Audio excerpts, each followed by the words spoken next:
Okay, folks, looking at that thumbnail, I know you guys was like, man, that look good. So instead of us doing loaded bacon cheese fries, we gonna level that up. We finna do loaded bacon garlic cheese wedges. So let's get it. All right, so look, now if you look down here, look, it's gonna be a whole lot of stuff going on. I know you guys looking like that's a lot of ingredients. It's really not. I got it separated. Wedges over here, cheese sauce on this side, right? Now, if you wanna talk about like some of the tools that you'll need, I'm using I save my grocery bags, you know what I mean? You're gonna need a Ziploc bag, a grater, tongs, and a whisk, right? Now, as far as the ingredients go, don't forget the full ingredient list will be on my website, right? That's Smokin and Grillin with AB.com, and that's WITAB.com. Now, what I'm doing now is just making some room. Now, look, I'm gonna go ahead and just take this. So this is why I say you need a bag. It's just really just to get your, when you peel your potatoes, right? So I just do it. If you're getting them little brown spots, we just cut those out, right?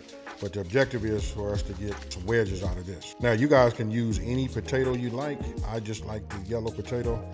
Excuse me, the gold potato. Just do this. You see I got these over here to my left, your right. Those are already done, so I don't bore you guys. See how this is off to the side? That's okay. If I want to cut one and start another one, I just cut it over to the side that I want it to be bigger. It does not have to have a knife edge on the top. Now that we got these cut down into wedges, let me rinse these. Then we finna put this in this boiling hot water because we want to get these like a little bit on the soft side. All right, so you see I got the boiling water, right? I'm gonna do it this way. I'm gonna go ahead and add this to it. Make sure you don't splash yourself, folks. You see how I did that? I did it away from myself, let the backsplash, catch anything that comes off of that. Now listen, we still on high. I want to bring this back to a boil.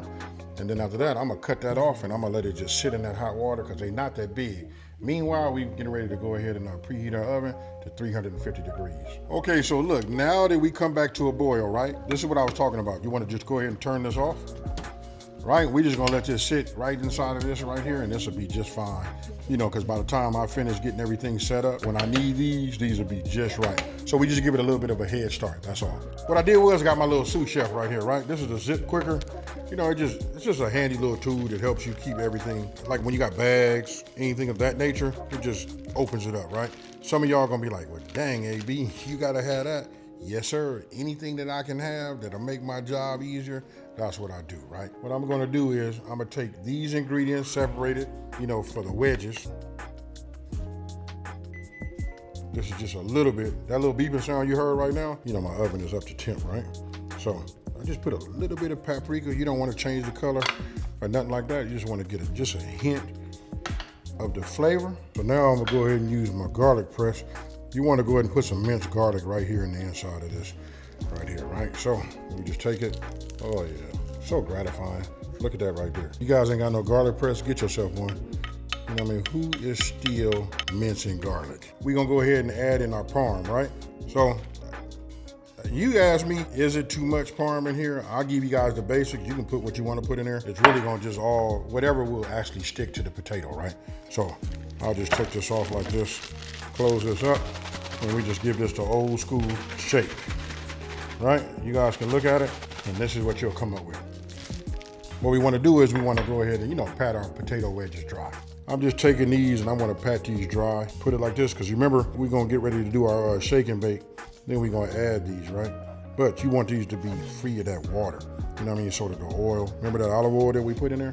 So that it'll stick to it. You see what I'm doing? I'm just patting them dry, making sure that it got all of that water off of them, right? They nice. So when we put these in the oven, these are going to come out real nice, folks. Now that they're dry, I'm just going to go ahead and coat these just a little bit, right?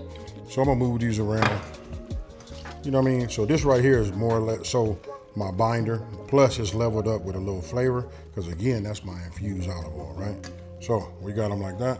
Now we just take them and drop them in just like this. Take these off and then just give these a rub, just like this, like a shake. Then when they come out, they'll look something like this, right? But I'm gonna show you something. We're gonna do something just a little bit different. The different part is, listen, you saw the way they look. I'm gonna add a little bit of this panko in here. I know it looked like it was a lot, but don't forget, we got quite a few to do.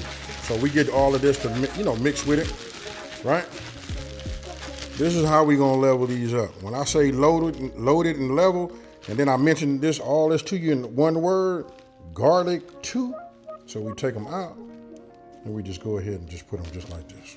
Now when we hit this with that cheese sauce, now some of y'all ain't gonna want to even put no cheese sauce on them. If you don't. They make great, just potato wedges anyway.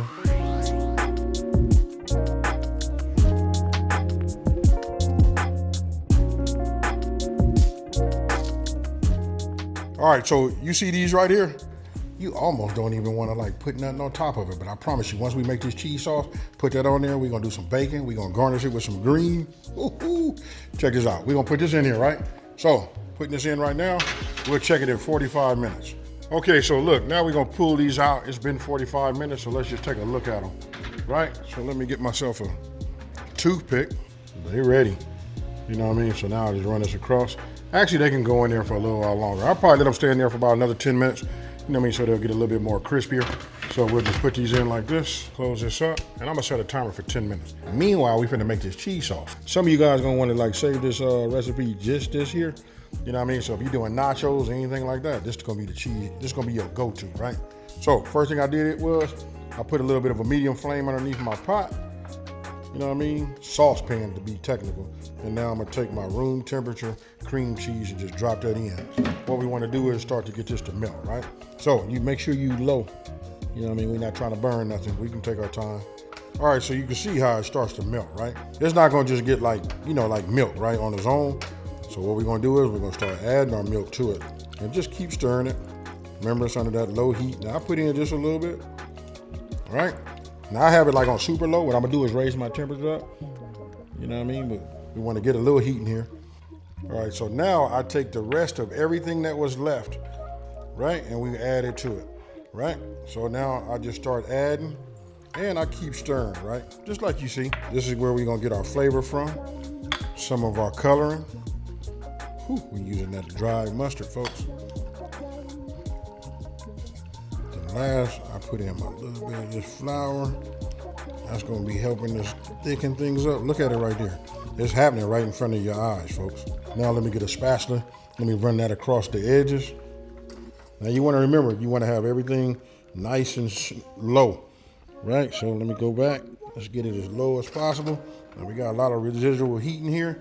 Now this is gonna be the good part, right? Now I'm getting ready to take our cheese and start adding this to it. Just a little bit at a time, you know? Once I put this first one in here, I'm looking at it how it melts. And guess what, folks? We finna just go ahead and turn off. We just turn the fire off now. We got enough heat in there to melt whatever we put in here. Now we just get a little bit more, put it in the inside, and just keep working it like this.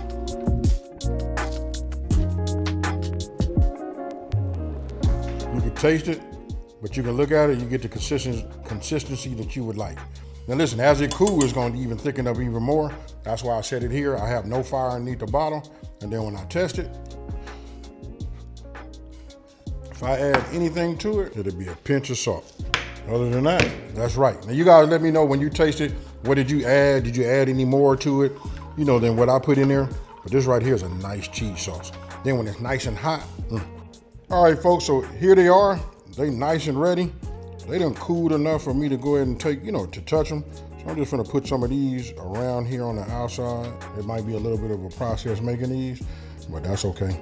It's well worth it if you ask me.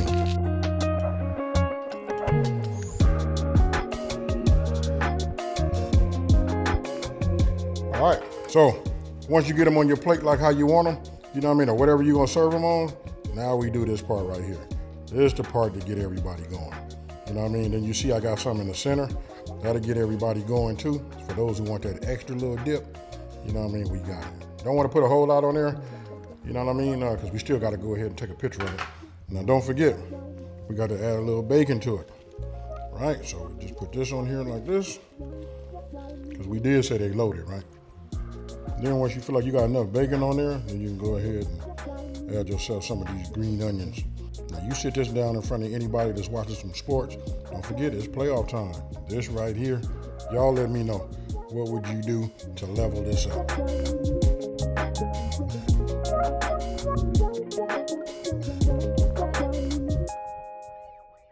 All right, so look, I done finished taking pictures of it. I done did my presentation. I like the way I see it. It almost make me not even want to mess it up. But I know you guys like to see me go ahead and give it a little dunk. So look, I'm gonna take this one. And you know what? Not to be greedy, folks. Cheers, y'all.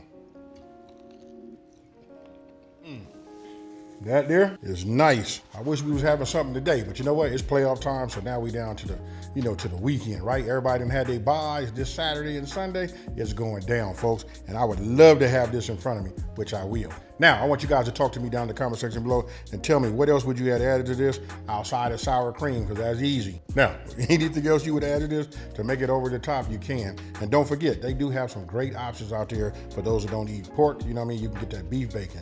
It's some by Porter Ranch. Guys got to look them up. Listen, that right there is fire. So with that being said, listen, if you're new to my channel, let me take this time to say thank you for watching this video.